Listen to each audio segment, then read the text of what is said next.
most exciting day in our Tioman trip. হ্যাঁ viewers, আমি Tioman আইল্যান্ডে কাটানো আমাদের তৃতীয় দিনের অভিজ্ঞতার আলোকে এই ভিডিওটি শেয়ার করছি। তো ভিউয়ার্স, দক্ষিণ চীন সাগরের একটি গ্রীষ্মমণ্ডলীয় মরুদ্যান যেটি হলো টিউমান আইল্যান্ড। এই প্রাণবন্ত দ্বীপ পান্না বনে আবৃত একটি জীবন্ত ক্যানভাস, যেখানে প্রকৃতি শৈল্পিক সাধনায় লিপ্ত এবং তারপরে সামুদ্রিক বিশ্ব রয়েছে রং এবং ফর্মের একটি ক্যালিডোস্কোপ। এখানকার প্রবাল প্রাচীরগুলি সামুদ্রিক জীববৈচিত্র্যের ভাণ্ডার। জলের নিচে ট্যাপেস্ট্রি অন্বেষণ করতে স্নোরকেলারদের বেশ স্বাগত জানায়। টিউমান দ্বীপ হলো যেখানে আপনি জলের উপরে এবং নিচে উভয়ে গ্রীষ্মমণ্ডলীয় ভাণ্ডারের জগতে পা রাখতে পারেন। তো ভিউয়ার্স, এই টিউমান আইল্যান্ডে আমাদের তৃতীয় দিনে পুলাও টিউমান প্যাকেজের আওতায় একটা মর্নিং স্নোরকেলিং বোট ট্রিপে যাব বলে ঠিক করেছি। আমাদের স্নোরকেলিং বোট ট্রিপে এই বোটে আমরা ছিলাম টোটাল 7 জন। তো সকাল 9টায় স্টার্ট করেছে। নিয়ে যাওয়া হবে 5টি জায়গায়, যেখানে 4টিতে স্নোরকেলিং করা হবে ও একটিতে লাঞ্চের জন্য নিয়ে যাওয়া হবে। তো আমরা যথাসময়ে ব্রেকফাস্ট সেরে স্নোরকেলিং ইকুইপমেন্ট, মাস্ক ও লাইফ জ্যাকেট নিয়ে চলে এলাম। তো বোট যাত্রা শুরু করলো ঠিক সময়ে, ঘড়ির কাঁটায় তখন 9টা। প্রথমে আমাদের নিয়ে যাওয়া হলো হোয়াইট স্যান্ড বিচ বা কোরাল বিচ। এটা হলো ফার্স্ট স্নোরকেলিং স্পট। তো প্রতিটা জায়গায় সময় দেওয়া হয়েছিল 40 মিনিট করে। হোয়াইট স্যান্ড বিচ থেকে চলে এলাম রিঙ্গিস আইল্যান্ডে। সেইখানেও 40 মিনিট।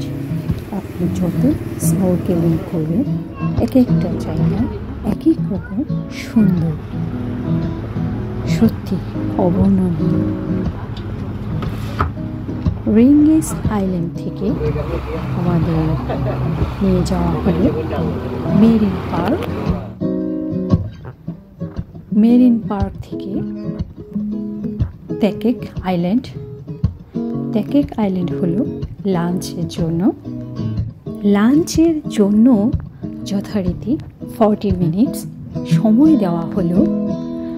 আমরা লাঞ্চ যতটা না আমাদের ক্ষুধার্ত ছিলাম, খুঁজছিলাম যেন একটা মোবাইল ওয়াটারপ্রুফ কভার পেয়ে যায়। এত জায়গায় স্নোরকেলিং করছি, কিন্তু একটু ছবি কিংবা ভিডিও করা হয়নি। একটু আফসোস হচ্ছিল কেন আমরা আগে থেকে এটা রেন্টে হোক কিংবা নিয়ে আসেনি। তো যাই হোক, ভগবানের অশেষ কৃপায় একটা দোকানে জিজ্ঞেস করাতেই বলল একটা মাত্র আছে। তো যাই হোক, সেটা আমরা নিয়ে নিলাম। আর হ্যাঁ ভিউয়ার্স, এই ত্যাকেক আইল্যান্ডে আছে ডিউটি ফ্রি শপ। তো ভিউয়ার্স, ত্যাকেক আইল্যান্ড থেকে আমাদের নিয়ে যাওয়া হলো গ্যান্টিনে, যে এটা ছিল আমাদের লাস্ট স্পট। তো যথাসময় 40 মিনিটস পার হয়ে যাওয়ায় আমরা যাত্রা শুরু করলাম পায়া বিচ তিওমানের উদ্দেশ্যে। আমাদের সাথে আসা 8-10টা কিংবা তারও বেশি হবে সবগুলো বোট একসাথে যাত্রা শুরু করেছে। হঠাৎ মাঝ পথে লক্ষ্য করলাম একটা বোট ইঞ্জিন স্টার্ট নিচ্ছে না। তো ভিউয়ার্স, তখন দেখলাম অন্য 8-10টা বোট সবগুলো ওই বোটের জন্য দাঁড়িয়ে গিয়েছে। তো ওই বোটটা যখন স্টার্ট নিচ্ছে ইঞ্জিন, তখন আবার সবগুলো বোট একসাথে যাত্রা শুরু করেছে। তখন ওটা দেখে আমার মনে পড়ে গেল সেভ আওয়ার সোল, যেটা শিখে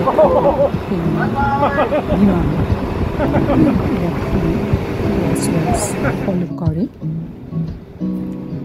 তো ভিউয়ার্স, আমরা যথাসময়ে প্রায় দুপুর 3টায় পৌঁছে গেলাম তিওমান পায়া বিচ রিসর্টে।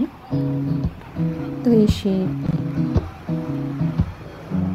আমরা রেস্ট করে কিছুটা বিকেলে সানসেট দেখে ওখানে কিছুটা সময় কাটিয়ে রাতে ডিনার সেরে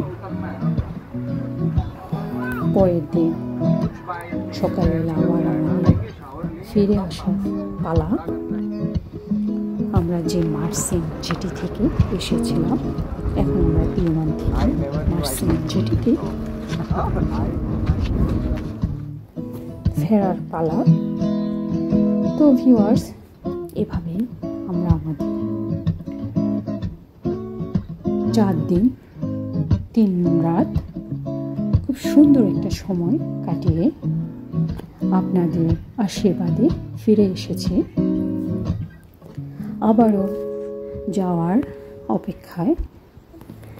তো ভিউয়ার্স, আশা করি আপনাদের আমার এই ভিডিওটি ভালো লেগেছে।